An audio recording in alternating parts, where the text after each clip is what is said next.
everyone, welcome to our channel. So today we will learn about first chapter of science, which is named as growing plants. So आज हमारा topic है growing plants. The student of class 5 were having a discussion on how new plants could be grown. Neha said new plant can be grown from seeds and parts of root. Annie said new plant can be grown from seeds and parts of stem.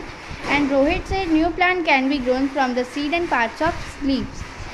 जो students class 5 के हैं वो discussion कर रहे हैं कि कैसे new plant grow किए जा सकते हैं. तो नेहा कह रही है कि न्यू प्लांट सीड और उसके पार्ट ऑफ रूट्स के द्वारा ग्रो किए जा सकते हैं, और एनी कह रहा है कि जो new plant can be grown from seeds and parts of stem. तो एनी कह रहा है कि न्यू प्लांट सीड और पार्ट ऑफ स्टेम के द्वारा ग्रो किए जा सकते हैं, और रोहित कह रहा है कि न्यू प्लांट सीड और इसके पार्ट ऑफ लीव्स के द्वारा भी ग्रो किए जा सकते हैं. So they asked their science teacher, वो अपने साइंस की अध्यापिका से पूछते हैं. See explain that plant are of 2 types. वो कहती हैं कि प्लांट 2 प्रकार के होते हैं. पहला, non flowering plants. Flowering plants are plant that have flowers. Example,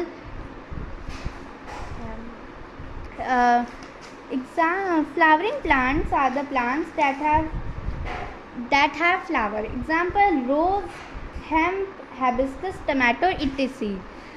Non-flowering plants are the plant that doesn't have flowers. Example, algae, moss, fungus, etc. Grow from seeds. She further added that plant can be grown from their body parts like stem, roots, leaf, etc. वो कह रही है कि plant उसके body part के द्वारा भी grow किए जा सकते हैं, जैसे कि वो सीड के द्वारा भी ग्रो किए जा सकते हैं, स्टेम के द्वारा ग्रो किए जा सकते हैं, और etcetera. Growing plants. Most plant grow from the seeds. कई सारी प्लांट्स ऐसे हैं जो सीड के द्वारा ग्रो किए जा सकते हैं. Seeds are produce from flower. Seed flower के द्वारा प्रोड्यूस होती हैं.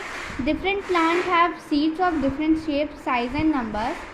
बहुत सारे प्लांट अलग अलग प्रकार के, हर प्लांट अलग अलग प्रकार के शेप्स, सीड्स, अलग अलग प्रकार के सीड्स होते हैं. जैसे कि सीड्स की संख्या, उसकी साइज, उसके शेप अलग अलग प्रकार के होते हैं. All seeds do not grow into new plant. बहुत सारी सीड्स ऐसी होती है जो नए प्लांट में ग्रो नहीं कर पाती हैं. Some seeds are destroyed by rain and wind. और बहुत सारी सीड्स ऐसी हैं जो रेन और विंड के द्वारा डिस्ट्रॉय हो जाती हैं, बह जाती हैं. Some are eaten by bird and animals. और बहुत सारे सीड्स ऐसे हैं जो बर्ड और एनिमल के द्वारा भी एनिमल खा जाते हैं, तो वो ग्रो नहीं कर पाती हैं. And some seeds do not get proper water, air and sunlight to grow. और बहुत सारी सीड्स ऐसी हैं जो उनको प्रॉपर वाटर, एयर और सनलाइट नहीं मिल पाती ग्रो करने के लिए. For a seed to grow into a new plant, right amount of water, air and sunlight and soil are essential.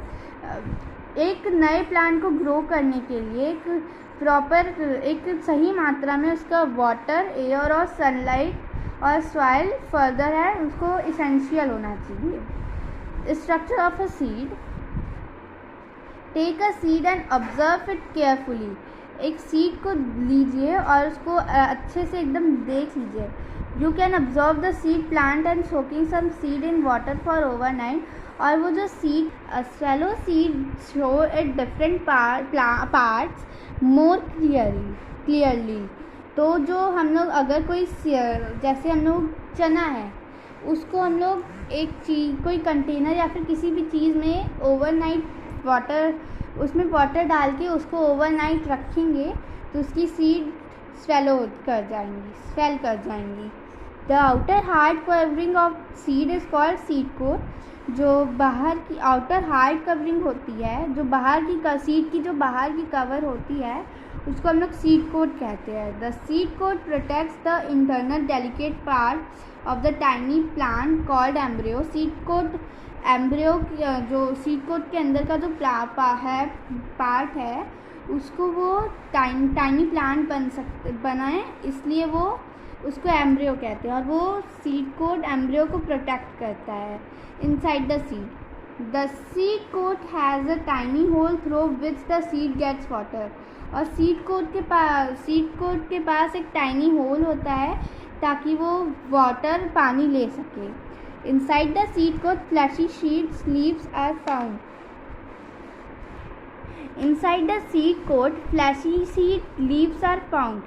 जो सीड कोट के अंदर होता है वहाँ पे एक फ्लैशी लीफ फाउंड करती है। दीज आर कॉल्ड कॉटिलेडन, और उसको हम लोग कॉटिलेडन्स कहते हैं।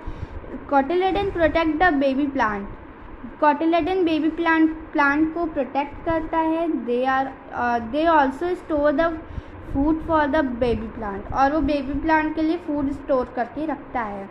Some plant like maize, wheat, rice, lily and onion have only one cotyledon. These are called monocot plant. बहुत सारे प्लांट ऐसे हैं जैसे कि मेज़, वीट, राइस और लिली और ओनियन कि उन लोग के पास सिर्फ वन कॉटिलेडन होते हैं और उसको मोनोकॉट प्लांट कहते हैं। Mono means one.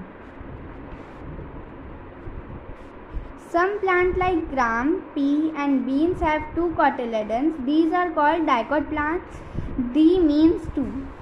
बहुत सारे प्लांट ऐसे हैं जैसे कि ग्राम, पी, बीन्स, उन लोग के पास सिर्फ दो कॉटिलेडन्स होती है, टू कॉटिलेडन्स होती है। उन लोग को हम लोग डाइकॉट प्लांट कहते हैं। सीड को मोनोकॉट सीड